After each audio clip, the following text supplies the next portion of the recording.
यूहन्ना अध्याय 5। इन बातों के पीछे यहूदियों का एक पर्व हुआ और यीशु यरूशलेम को गया। यरूशलेम में भीड़ फाटक के पास एक कुंड है जो इब्रानी भाषा में बैतसैदा कहलाता है और उसके 5 ओसारे हैं। इनमें बहुत से बीमार, अंधे, लंगड़े और सूखे अंग वाले पानी के हिलने की आशा में पड़े रहते थे, क्योंकि नियुक्ति समय पर परमेश्वर के स्वर्गदूत कुंड में उतरकर पानी को हिलाया करते थे। पानी हिलते ही जो कोई पहले उतरता वह चंगा हो जाता था, चाहे उसकी कोई बीमारी क्यों न हो।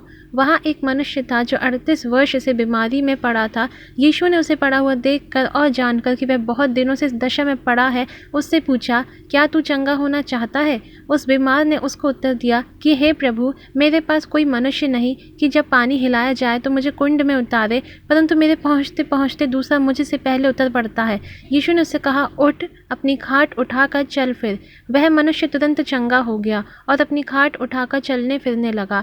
वह सब्त का दिन था, इसलिए यहूदी उससे जो चंगा हुआ था कहने लगे कि आज तो सब्त का दिन है, तुझे खाट उठानी उचित नहीं। उसने उन्हें उत्तर दिया कि जिसने मुझे चंगा किया उसी ने मुझसे कहा, अपनी खाट उठाकर चल फिर। उन्होंने उससे पूछा, वह कौन मनुष्य है जिसने तुझसे कहा, खाट उठाकर चल फिर?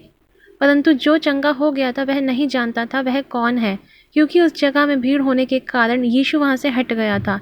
इन बातों के बाद वह यीशु को मंदिर में मिला। तब उसने उससे कहा, देख, तू तो चंगा हो गया, फिर से पाप मत करना, ऐसा ना हो कि इससे कोई भारी विपत्ति तुझ पर आ पड़े। उस मनुष्य ने जाकर यहूदियों से कह दिया कि जिसने मुझे चंगा किया वह यीशु है। इस कारण यहूदी यीशु को सताने लगे, क्योंकि वह ऐसे ऐसे काम सब्त के दिन करता था।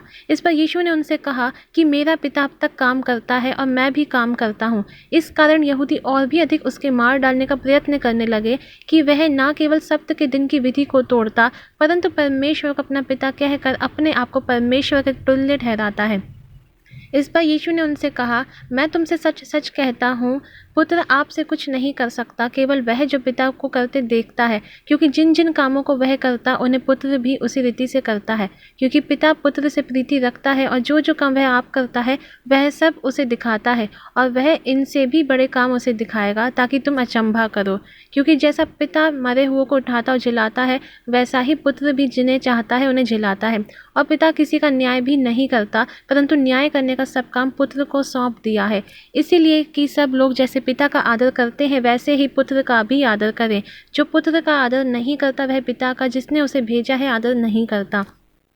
मैं तुझसे सच सच कहता हूँ, जो मेरा वचन सुनकर मेरे भेजने वाले की प्रतीति करता है, अनंत जीवन उसका है और उस पर दंड की आज्ञा नहीं होती, परंतु वह मृत्यु से पार होकर जीवन में प्रवेश कर चुका है। मैं तुमसे सच सच कहता हूँ, वह समय आता है और अब है जिसमें मृतक परमेश्वर के पुत्र का शब्द सुनेंगे, और जो सुनेंगे वे जिएंगे। क्योंकि जिस रीति से पिता अपने आप में जीवन रखता है, उसी रीति से उसने पुत्र को भी यह अधिकार दिया है कि अपने आप में जीवन रखे, परंतु उसे न्याय करने का भी अधिकार दिया है, इसीलिए कि वह मनुष्य का पुत्र है। इससे अचंभा मत करो, क्योंकि वह समय आता है कि जितने कब्रों में हैं उसका शब्द सुनकर निकलेंगे। जिन्होंने भलाई की है वे जीवन के पुनरुत्थान के लिए जी उठेंगे, और जिन्होंने बुराई की है वे दंड के पुनरुत्थान के लिए जी उठेंगे। मैं अपने आप से कुछ नहीं कर सकता, जैसा सुनता हूँ वैसा न्याय करता हूँ, और मेरा न्याय सच्चा है, क्योंकि मैं अपनी इच्छा नहीं परंतु अपने भेजने वाले की इच्छा चाहता हूँ।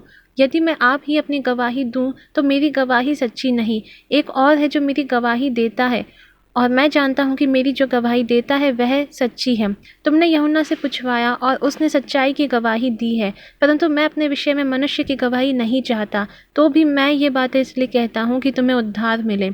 वह तो जलता और चमकता हुआ दीपक था, और तुम्हें कुछ देर तक उसकी ज्योति में मगन होना अच्छा लगा, परंतु मेरे पास जो गवाही है वह यूहन्ना की गवाही से बड़ी है, क्योंकि जो काम पिता ने मुझे पूरा करने को सौंपा है, अर्थात यही काम जो मैं करता हूँ, वे मेरे गवाह हैं कि पिता ने मुझे भेजा है, और पिता जिसने मुझे भेजा है उसी ने मेरी गवाही दी है। तुमने ना कभी उसका शब्द सुना और ना उसका रूप देखा है, और उसके वचन को मन में स्थिर नहीं रखते, क्योंकि जिसे उसने भेजा उसकी प्रतीति नहीं करते।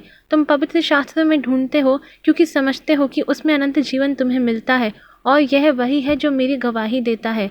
फिर भी तुम जीवन पाने के लिए मेरे पास आना नहीं चाहते। मैं मनुष्यों से आदर नहीं चाहता, परंतु मैं तुम्हें जानता हूँ कि तुम परमेश्वर का प्रेम नहीं। मैं अपने पिता के नाम से आया हूँ और तुम मुझे ग्रहण नहीं करते, यदि कोई और अपने ही नाम से आए तो उसे ग्रहण कर लोगे।